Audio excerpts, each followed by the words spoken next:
High hello welcome to food and vlog. तर या ठिकाणी मस्त अशी तुम्हाला एक थाळी दिसत आहे आणि ही अशी गावरान थाळी मी आज बनवलेली आहे। कशी बनवली ही तुमच्यासोबत शेअर करणारच आहे। ज्याच्यामध्ये काय आहे सांगते। ही आहे हरभऱ्याच्या सुकलेली जी पानं असतात, वाळवलेली भाजी असते ना, ती भाजी केलेली आहे। त्याचबरोबर ज्वारीची मस्त अशी खमंग भाकरी आहे, भात आहे आणि कांदा आहे। कधी कधी आपल्याला असं वाटतं ना, असं साधं एकदम जेवावं की जेणेकरून आपलं मनही भरेल आणि तोंडाला सुद्धा छान चवेल।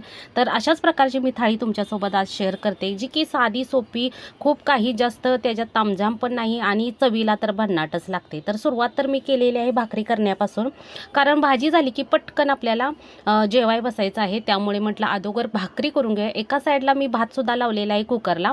तर या ठिकाणी मी ज्वारीच्या भाकरी करत आहे आणि हे ज्वारीचं पीठ आहे ना, मी आणलं का दळून की मी चाळून ठेवते, जेणेकरून काय होतं, ज्यावेळी आपल्याला गडबड असते किंवा काय, तर पटकन आपण ते चाळत बसण्यात वेळ न घालवता पटकन आपण भाकरी करू शकतो। तर या ठिकाणी मला फक्त 2च भाकरी करायच्या होत्या, त्यासाठी मी अशा प्रकारे मुठीनंच पीठ घेते आणि मग तेवढं माझं हे प्रमाणच आहे। जेव्हा मी कणिक मळते ना, तेव्हा पण असं मुठीनं मी पीठ घेते, जेवढ्या आपल्याला भाकरी किंवा चपात्या करायच्या त्या ना, तेवढ्या परफेक्ट तेवढ्याच होता, हे माझा असं स्वतःचा अंदाज आहे।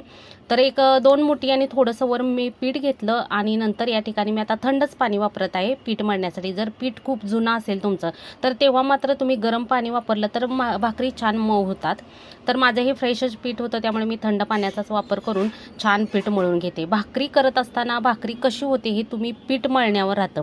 पीठ तुम्ही जेवढं जास्त चांगल्या प्रकारे मळाल ना, तेवढी जास्त छान आपली भाकरी होते। तर अगोदर 2 भाकरीचं मी पीठ अगोदर मळून घेतलं। आता त्याचे 2 भाग करून आता एक जी भाकरी करायची आहे ना, ती परत आणि मी आता ते पीठ मळून घेते। पिठाची चांगली मेहनत होणं गरजेचं आहे, तरच आपली भाकरी छान होते, कुठं चिरा वगैरे जात नाहीत।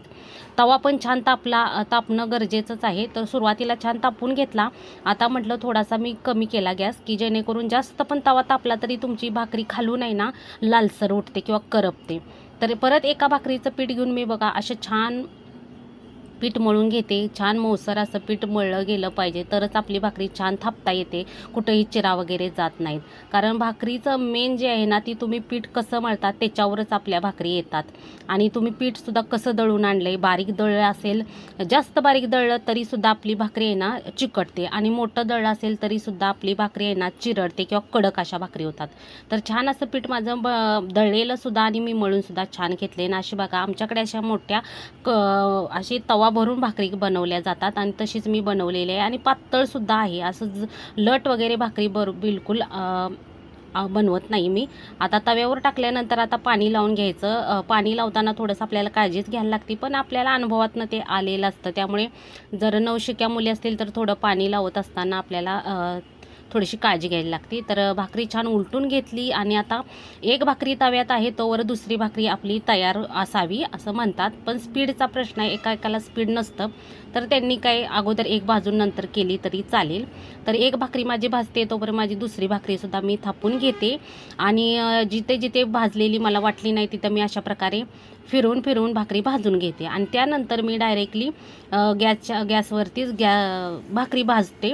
आता म्हणतात गॅसवरती डायरेक्ट भाकरी भाजू नये, पण आता लहानपणापासून तर आपण ही अशीच भाकरी भाजत आलो आहे, तेच खात आलो आहे, त्यामुळे आत्ता ते आहे। पण मला तर अशी गॅसवरचीच भाजलेली खमंग अशी बघू शकता अशी भाकरी आवडते। तव्यामध्ये भाजलेली भाकरी आहे ना, थोडीशी कच्ची लागते। तर भाकऱ्या झाल्या, त्याच्यानंतर आता ही जी भाजी आहे ती दाखवते तुम्हाला।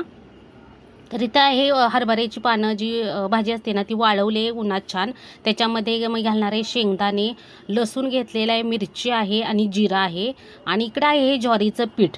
ज्वारीचं पीठ पण आपल्याला घालायचं आहे। मुगाची डाळ आहे पिवळी, जी मी थोडा वेळ गार पाण्यातच भिजत घातलेली, आणि खूप कमी साहित्य लागतं बघू शकता, पण चवीला छान लागते। मिरच्याचं प्रमाण तुम्ही तुमच्या आवडीनुसार कमी जास्त करू शकता। थोडीशी तिखट ही भाजी चांगली लागते, कारण याच्यामध्ये शेंगदाणे जे आहेत ना त्याच्यामुळे तिखटपणा थोडा कमी होतो। हे जर जाडसर असं वाटण करायचं आहे, पूर्ण असं पेस्ट वगैरे नाही करायचं, असं जाडसर मी वाटून घेतले बघा, असं छान जाडसर वाटले। आता याच्यामध्ये ना हे जे ज्वारीचं पीठ आहे ना, ते आपल्याला भाजीला लावून घ्यायचं अशा प्रकारे सगळीकडे व्यवस्थित लावून घ्यायचं। असं पीठ घातल्यामुळे आपली भाजी एकसंध होते, पाणी वेगळं भाजी वेगळं असं होत नाही। आणि तेलसुद्धा खूप 1-2 चमचे तेल घालायचं, त्याच्यामध्ये फक्त ह्याची फोडणी दिली आहे मी, हिंगाची। जिरे तर ऑलरेडी आपण वाटणात घातले, वाटण घालून छान परतून घेतलं, आणि नंतर याच्यामध्ये मुगाची डाळ घातली। मुगाची डाळ घातल्यानंतर थोडीशी हळद घातली कलरसाठी, तसं तर त्याला हिरवाच कलर येतो. आणि तुम्हाला जेवढी भाजी बनवायची आहे ना त्या पद्धतीत पाणी घालून आता मी याच्यात मीठ घातले आणि आता या पाण्याला छान एक खळखळ उकळी आल्यानंतर अशा प्रकारे थोडी थोडी भाजी घालून आपल्याला मिक्स करत राहायचं, जेणेकरून त्याच्या गुठळ्या वगैरे होत नाहीत. तर छान अशी भाजी घातल्यानंतर पटकन आपल्याला हे प्रोसेस आहे ना पटकन करावी लागते, नाहीतर गुठळ्या होतात. तर छान घोटून घ्यायची भाजी आणि मस्त अशी त्याला एक छान उकळी आणायची आणि ही भाजी जास्त वेळ शिजत ठेवायची नाही, एक 10 मिनिटात तयार होते. आणि बघू शकता मस्त अशी, जास्त घट्ट नाही पातळ नाही, भाताबरोबर सुद्धा तुम्ही अशी खाऊ शकता, भाकरीबरोबर तर खाऊच शकता. आणि इथं अशी मस्त आपली गावरान थाळी तयार झालेली आहे. मस्त ज्वारीची भाकरी, कांदा तर मस्त आहे, ह्याच्याबरोबर मस्तच लागतो कांदा, नक्कीच घ्या. आणि मस्त अशी तयार झालेली थाळी. आवडल्यास व्हिडिओला लाईक शेअर करा.